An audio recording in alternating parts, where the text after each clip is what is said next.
ডাকসু নির্বাচনে প্রচারণার নামে চলছে সাইবার বুলিং। এর পাশাপাশি ভোট কেন্দ্রের স্বল্পতা ও নিরাপত্তার ব্যাপারে অভিযোগ প্রার্থীদের। নির্বাচনে সুষ্ঠু পরিবেশ তৈরিতে প্রশাসনের ভূমিকাকে নিষ্ক্রিয় উল্লেখ করে ক্ষোভ প্রকাশ করেন বিভিন্ন প্যানেলের প্রার্থীরা। বিস্তারিত খালিদ ইবনে মিজানের রিপোর্টে।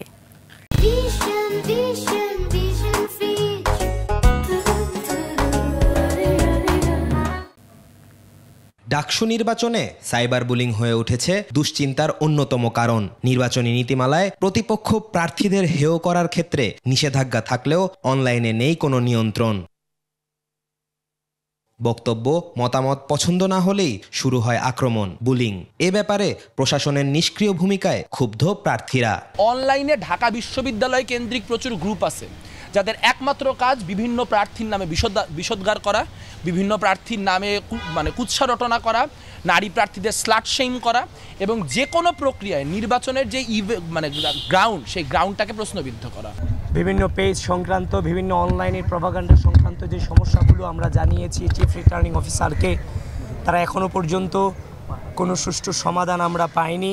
ভোট কেন্দ্রের সংকট নিয়েও অভিযোগ রয়েছে প্রার্থীদের। 8টা কেন্দ্রে প্রায় 40,000 ভোটার কিভাবে ভোট দিবে, এটা নিয়ে আমরাও চিন্তিত। এখন যে কাঠামো আছে সেই কাঠামোর মধ্যে সর্বোচ্চ 18 থেকে 20,000 ভোট আমরা কাউন্ট কাজ করা সম্ভব হবে। ভোটার টার্ন আউট হাই করানোর জন্য আমাদের যেই চেষ্টা বা আমাদের যে উদ্যোগ, প্রার্থীদের যে উদ্যোগ, সেই উদ্যোগ প্রশাসনের কাছে দেখা যাচ্ছে না। আমরা কিছু বলতে গেলেই বলে যে লিখিত অভিযোগ দেন। আরে ভাই, আমি কি প্রচারণা করবো না লিখিত অভিযোগ দিব? এটা কিভাবে সম্ভব? এর আগে প্রচারণার চতুর্থ দিন সাপ্তাহিক ছুটি হওয়ায় ক্যাম্পাসে শিক্ষার্থীদের আনাগোনা কম। সকাল থেকে তাই ঢিলেঢালাভাবে শুরু হয় প্রার্থীদের জনসংযোগ। হলে হলে গিয়ে প্রচারণা চালান প্রার্থীরা। নির্বাচনের পর নিরাপদ ক্যাম্পাস ও শিক্ষার্থী বান্ধব পরিবেশ চান ভোটাররা। তদারক সিস্টেমে যেন স্টুডেন্টদের অ্যাড করা হয় এবং যে প্রশাসন থেকে যেন ভর্তুকি দেওয়া হয়। আমরা চাই প্রতি বছর শিক্ষার্থীদের নতুন নতুন প্রতিনিধি আসুক।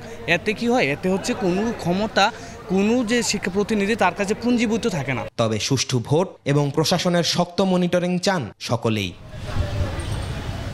খালিদ ইবনে মিজান, 21 টেলিভিশন, ঢাকা।